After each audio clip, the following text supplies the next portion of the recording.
روحي طالع معك. والله ما في اطيب من هيك. سلطة بطاطا، يعني بطاطا مسلوقة وحط عليها مايونيز وخلص، ما تعقدهاش. لا لا لا لا، إذا بعرف إنه في وصفة مرتبة وأفضل من المطاعم والمحلات كلها بعملها. طاسة كبيرة، بجيب بطاطا كبيرة أو صغيرة. أنا بحب أخليها بقشرتها.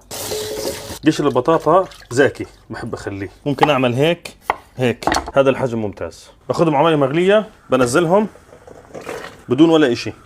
أول ما تغلي بحسب 5 إلى 7 دقائق. هقيت بدي فلفلة حلوة 4 فصوص مش 3، وبقطعهم بحجم مشابه للبطاطا. شطة اختياري، هذا مش حر كتير.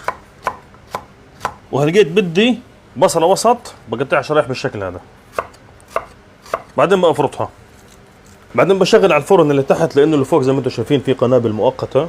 ما علينا، نشغل اللي تحت. البصل قتلني قتل. المهم شوفوا علي، انا عارف انه الطريقه يمكن شويه معقده، بس صدقوني صدقوني الطعم من اطيب سلطه بطاطا بحياتك وراح تاكلوها. يعني اذا عازمه ناس عندك حتبهريهم، حتبيض وجهك قدامهم. وانت اذا عازم اصحابك برضه بتبيض وجهك عادي، يعني شباب وبنات. صار تقريبا 10 دقائق بطلعها من الميه.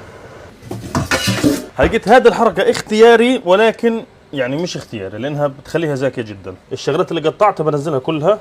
بدي رشه ملح، رشه فلفل اسود بسيطه، وزيت زيتون.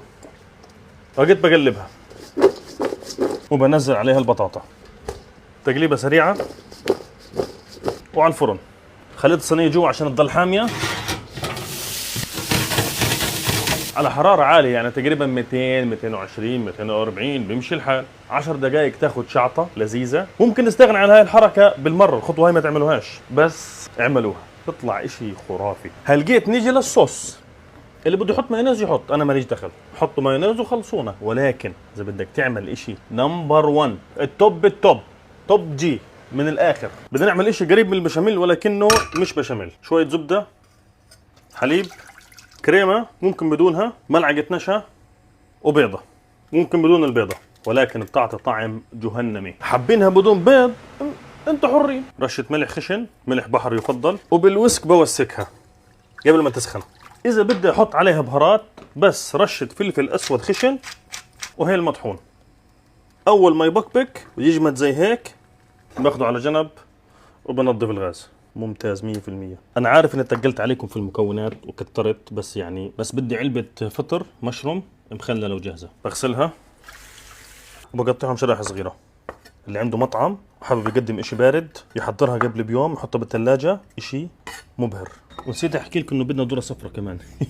يعني برضه اختياري بس اجباري. فباجي هنا فوق الذره بحط المشرومات، وباجي للصينيه الحلوه الرهيبه هذه، وبجيب خل وهي سخنه برش عليها زي هيك، زي 3 ملاعق كبار. اسمعوا مني بس، انتوا اسمعوا مني وخلص، اسمعوا مني حتكيفوا. خلينا ننزل هدول بالمره. ها تقليبه وخليها تبرد وبنرجع لها، او خلينا ناخذها قبل المروحه 5 دقائق بتبرد، ضل نستنى. وهلقيت بعد ما بردت شويه بنجيب الصوص وبنقولها الله معك. بيي روحي طالع معك. يا سلام. لسه الاشياء دافيه مش بارده كتير. مش متخيلين الريحه انتو كيف. لسه في اشياء بدنا نضيفها. بدي شبت اخضر، ولو عندي بصل اخضر، وبننزلهم. تقليبه اخيره وهم سخنين. يا سلام على البطاطا لما تتدلع وتصير سلطه بارده. هيك صارت جاهزه. اوعوا حدا يضحك عليكم ويقول لكم انه في سلطه بطاطا بارده اذكى من هذه. في اسرع ماشي، اسلقوا البطاطا والفليفله والبصل وحطوا عليهم مايونيز وشويه ملح وحطوا توم. احنا ما حطيناش توم، هاي بدون توم على فكره، اطيب بدون توم. بس انتم في هذيك الوصفه حطوا توم. هيك صارت جاهزه واسرع واحده ب5 دقائق بتخلصوها. بس اللي بده اطيب سلطه بطاطا بارده على الكوكب مالكاش الا هي. فيش مجال فيش مجال. بدي اقسمها في العلب هدول. احلى بريك وانت في الشغل في الوظيفه، خذ لك علبه من هدول ولا في اطيب. تقدروا تضيفوا عليها الدجاج على فكره، زي ما قطعنا البطاطا والاشياء الثانيه بنقطع الدجاج وبنضيف معها. هيك صار عندي كافي للاسبوع كله. وبنقول بسم الله.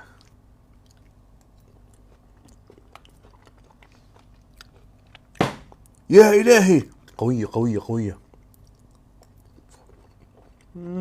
والله ما في اطيب من هيك.